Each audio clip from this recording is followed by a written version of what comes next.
It's just, it's like I tell myself I'm prepared, and I'm never prepared for that jump. It's like 4 inches or something. So I am exhausted. I mean, I look better than I did a few hours ago, but I didn't sleep all night, which I think in the long run will be a good thing. Look, I look so tired. Like, you can see how badly I've plucked my eyebrows. That didn't work. Why am I bothering? I don't know.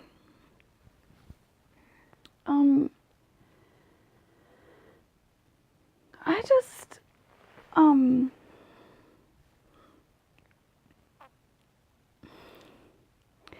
it's a beautiful day outside, and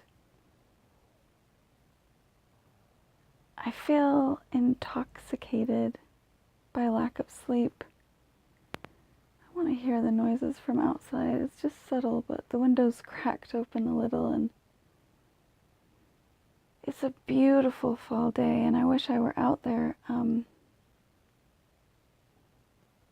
I look forward to when I am able to really spend more time outdoors. It really does me good. Anyway, I just want to say thank you. Like, to anyone and everyone who's ever, like, this is gonna maybe sound weird, but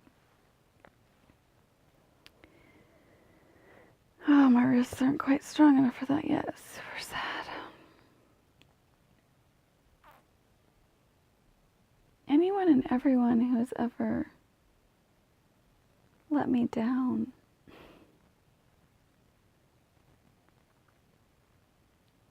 I have a very thick skull. I am super dense. Super dense. And I'm so grateful for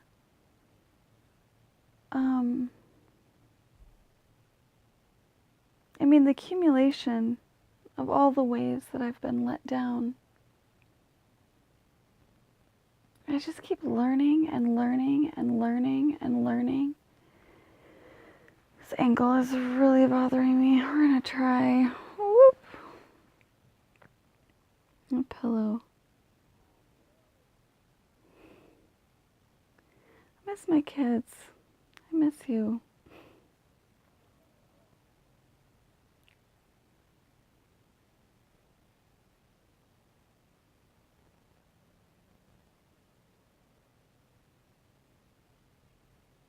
This is a horrible angle too. I probably just think I look awful when I'm tired.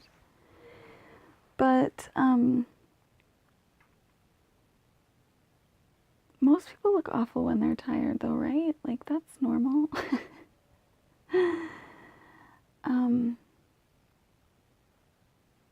I miss my kids. I've called, I would say, more times than I could count, but if given enough time and looking back over time, I could count, which would be super fun to add it all up and then get, like, records. But I don't know if they keep records for just average, everyday, normal Joes, of which I've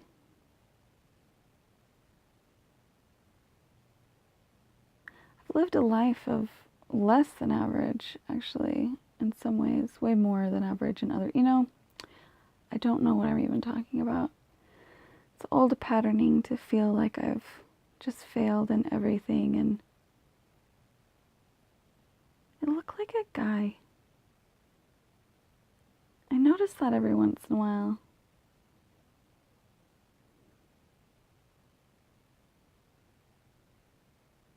I look more like my dad than my mom. I have people that say, "Oh, you look just like your mother," which sometimes feels insulting because she's missing a few teeth, the poor woman.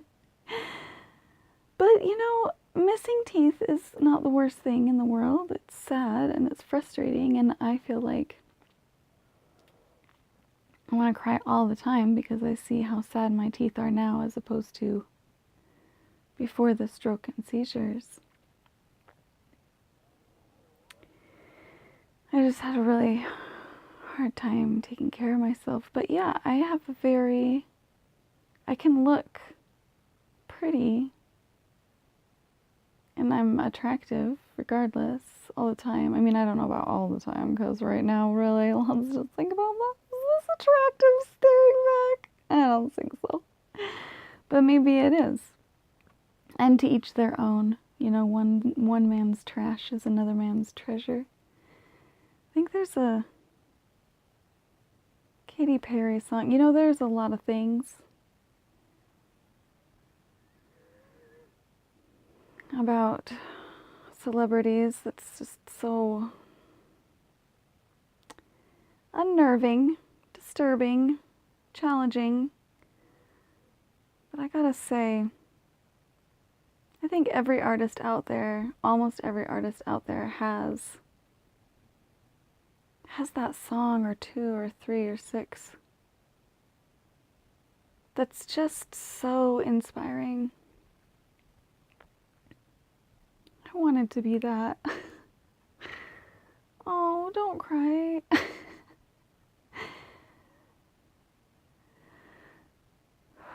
I'm going off of very little sleep, so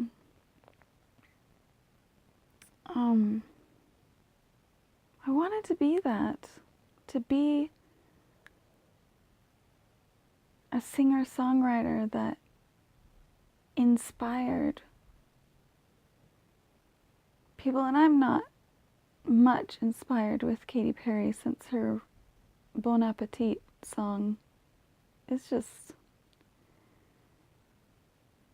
you know, I can understand a lot of, you know, artistic license and weirdness in videos and stuff, but like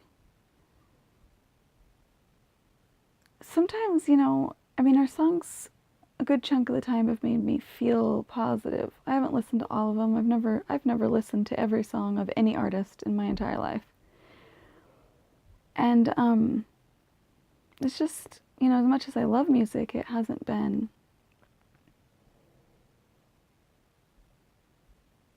I focused on studying human behavior and the scriptures instead of and nutrition, neurology, psychology, and the scriptures. I listened, but it just was never you know, I never watched a ton of TV or movies and all that stuff. I mostly just read, and all my reading was mostly research. And oh gosh, I miss my kids. I miss you. I love you. Do you remember how often we would go to the library? Oh, I miss those days. I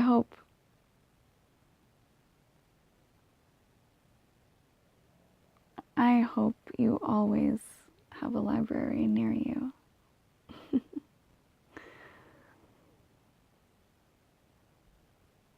And now, you know, there's the internet, and it's obviously been around a while and everything, but like I've begun actually like utilizing it or whatever, but there's something about walking into a building that is filled with books that, you know, there's a few things and ways that you can stumble across information and news and whatever online, but there's just something different about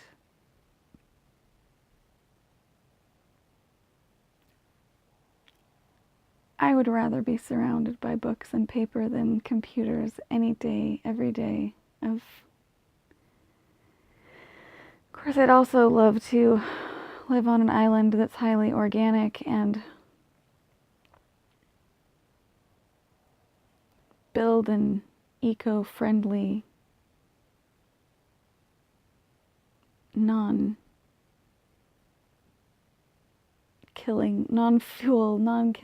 I don't know how to say that, like build a plane and an engine and eco-friendly stuff, and I'm getting ridiculous here, I know, but it would be lovely to be able to just live somewhere safe and separate and organic, everything organic. I mean, we're talking like hemp bags instead of plastic. I mean, I feel like plastic has been overused and abused, and we're destroying the world. Oh, I know you know this already, my sweet, sweet, intelligent, amazing, beautiful, wonderful children. I know I'm rambling all over the place, but I'm tired, and I miss you, and I try to always make sure that I'm in my best shape for you, and I haven't been able to in so long. I'm never in good shape. It's funny, and it's sad. Oh, it's sad, it's sad, it's sad, it's sad, it's sad, it's so sad.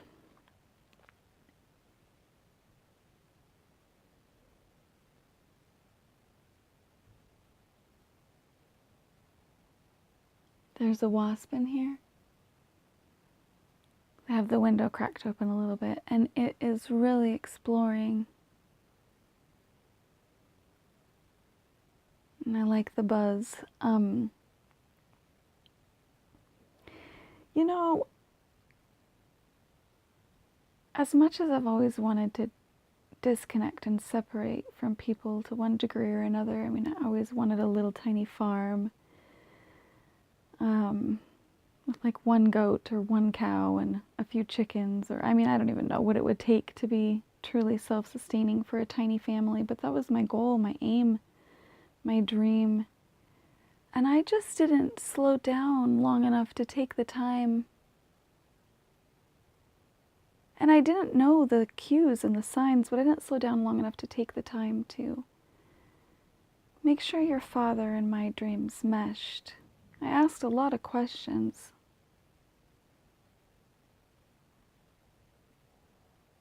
But I didn't know how different our goals and dreams really were. And I didn't know how different I was.